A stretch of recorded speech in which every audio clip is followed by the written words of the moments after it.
Alright, welcome back to the channel, guys. It is me, 80smurf44. So today, guys, we're going to talk about World Cup Group D and Group C action for today. So we're going to go ahead and discuss, I'm going to keep this short and sweet. And the round of 16 is shaping up, man. Round of 16. By the way, the round of 16 matches, previews are being uploaded periodically. And so we got two round of 16 games confirmed for today. So we have Poland versus France and Argentina versus Australia. So let's start with the first one. We got Tunisia beating France. Now, even though Tunisia did win the game, ultimately it wasn't quite enough to advance just because of the fact that Australia won their game. I believe if Australia actually had tied, I think Tunisia would have advanced. So it was impaired. So Tunisia did the most that they could. It's just the game against Denmark really messed them up. I have to give credit to Tunisia on the day, though. YPP scoring that goal. We know he's pretty much their best player in this team. And yeah, I think once again, Tunisia just showed how good they are. Once again, I think their goalkeeper Damed was good. And yeah, and I just think for Tunisia, man, they're just a well-organized team. I just think the problem with Tunisia is just, I don't think they score enough goals. I think that's really the big problem we have with Tunisia is that if they are better in terms of scoring goals, then I think they could do something. And once again, man, Lauduni, man, what a fantastic player. I think he was great on the day. Plays for Ferencváros. He was a warrior on the pitch today. I think he's just such a good player. I really am been impressed with him, especially for Ferencváros. And with this performance he's had in the World Cup, maybe he could make that big move over the summer. Obviously, we'll have to wait and see. And yeah, so as for France, man, they did score a goal late on, the 90th minute, with the equalizer from Griezmann. However, it was offside, and it was the right decision. Blatant offside. So, congrats to Tunisia. Just wasn't enough. Australia, man. Australia. Wow. Am I surprised?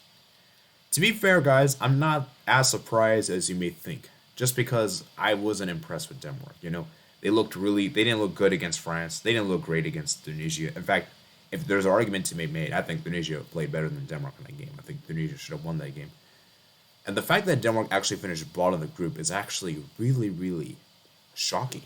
For what we consider to be one of the dark horses for this tournament, and for a team that I thought would reach the final, I'm just going to say this right here, I will humbly accept my apology, because that was one of the worst takes I've had on my channel. And Denmark on the day were just disappointed. I just don't know what has happened to this Denmark team. I just feel like this Denmark team has just really let me down.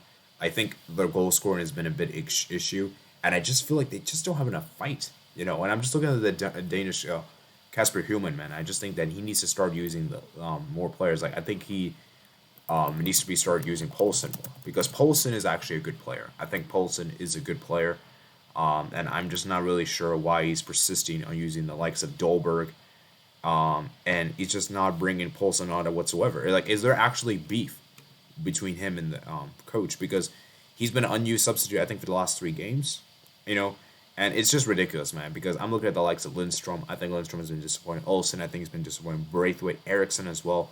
A lot of Danish players have really disappointed me in this tournament, And I just feel like, for me, the best player for Denmark in this tournament was probably Christensen, Andreas Christensen. I think defensively he's been solid at the back. I think he did his job as a defender, and I think he's the only Danish player that can hold his head high, because he's been fantastic for Denmark in this World Cup. And so I feel bad for him, because, to be honest with you, the rest of the team didn't play well. And I think for Australia, man, this is a huge, huge win. This is the first time they advanced the World Cup round of 16 since 2006. And they actually have a decent chance against Argentina, because we're going to get to them in a bit later. And I just feel like, for me, for Australia, man, it's a huge, huge win. They're the first Asian nation to qualify as well. I know they're not really Asian. I know they play in the OFC, but they play in the Asian qualifiers. So they did it the hard way. They qualified via the playoffs, and now all of a sudden they're in the round of 16. As, keep in mind, a pot 4 nation. So huge, huge goal from Lecky. What a goal that was. And yeah, it's a huge, huge win for Australia, man. And for Denmark, man, a lot of questions have to be asked. Argentina, Poland, man. What a game. What a game this was from Argentina. Poland on the day were very, very average. I think, to me, they were way too defensive for their liking. And this is why I said before, is that I don't really rate this Poland team like that, And we saw how today they just didn't look good against Argentina. They didn't create many chances whatsoever. They were so defensive for most of this game. And Argentina were on the front foot for most of the game. They had that big chance save. Szczesny was excellent today. I think he was man of the match for Poland, to be honest. and there was a penalty that was awarded to Argentina, which some would say was a bit of a dubious penalty. That shouldn't be a penalty, but it is what it is. Penalty was given. Messi steps up, and you would expect Messi to score, right? Nope, he doesn't score. Messi doesn't score, and history has been made that Messi is the first player to miss two penalties in consecutive World Cups, which is pretty incredible to say the least. Obviously, incredible for the wrong reasons, right? And so it's a huge missed opportunity, and I just think for Messi in particular, once again, there's a lot of questions about his credentials in big games, and especially when it comes to high pressured games. And obviously, I'm not going to go into that right now because we're going to be here all day. But let's just say that we might have to have a discussion for this in the future.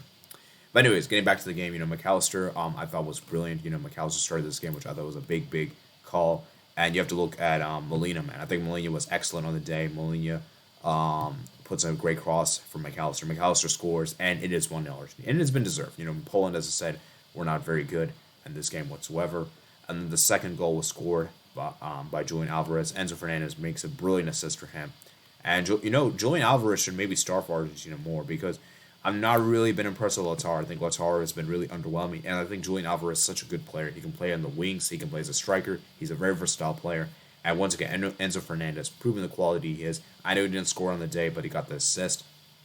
And I just think that for Argentina in particular, it's a huge win for them. But as a set, though, with Argentina, as good as this win is, and don't get me wrong, it wasn't a bad win, but I still think Argentina is a bit underwhelming. I expect more from Argentina and this group, and they just about top this group, by very thin margins. So, it's a huge win for Argentina, but they're going to have to step up their game in the knockout stage. They're going to have to step up their game in the knockout stage to make me impressed.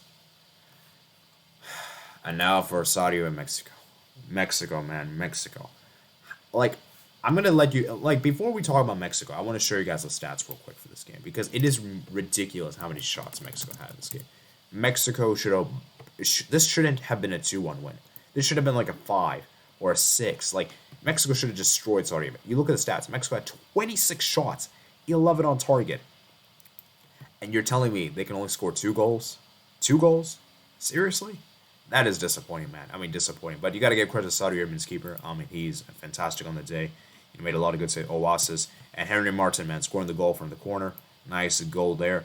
And then obviously the second goal was scored by Chavez with a free kick there. And at that point, Mexico made it 2-0. Now keep in mind, Mexico needed to win this game 3-0 to have any chance to advance because goal difference was on Poland's side. Because remember, coming into this game, Mexico were at a -2 goal difference. So Mexico would need to score 3 goals just to be at a 0 goal difference. 4 goals to even be a positive goal difference. So keep that in the back of your head. And whereas for Poland, and it came down to a situation where we had Poland and Mexico both tied on goal difference, but Poland would actually advance due to fair play. And let me just say this right now, guys. That fair play rule is such a harsh rule. I don't particularly like it, but it is what it is. And the Saudi Arabia, Mexico kept pushing for the third. And they even got a goal. Lozano even scored the third, but it was disallowed due to offside. And they kept pushing. And Saudi Arabia didn't score a late goal. It wasn't quite enough for Saudi Arabia. And the actually crazy thing is, if he had actually scored earlier, then Saudi Arabia got a draw from this game, I believe they would have advanced. They would have advanced if they got a draw. So, no. Yeah, I think they would have. No, they don't advance. No, wait, what? No, Poland would still get second place because Saudi Arabia would still have a -2 goal difference. So, no, actually, though, it would be on points. -1, 4 points. Yeah, dang, I don't know, but it's a crazy group. Let's just say that. And then Salah Al-Dasuri scoring the goal. Saudi Arabia's best player, man. This guy's a fantastic player. Scored that crazy goal against Argentina, and he's such a good player for them. And Saudi Arabia put their heads bowed down high, and yeah, they finished bottom of the group. It was such a close group though. We had 6-4-4-3, and Poland, man, just did enough to barely advance. So, it's a huge win. For Argentina, and it's a crazy group, man. Group C, man, is popping up. Remember, guys, tomorrow we'll have a live watch along for Group E. Let's see if Group E can topple Group C, because right now, guys, Group C has to take the cake for the best group in this World Cup. So I hope you guys did enjoy. Let me know what you guys think in the comment section below. And if you made it all this far, consider subscribing to the channel. Really does mean a lot to me as well. And by the way, guys, we reached 3.3 thousand watch hours. So I just need 700 more watch hours. Hopefully we can get by the end of the year to officially get monetized. So it really does mean a lot. So thank you guys for making all of this far this video. Like this video if you enjoy, subscribe if you're out here, comment down below your thoughts, comment section below. Remember guys, check out my description below. And I'll see you guys later. Peace out.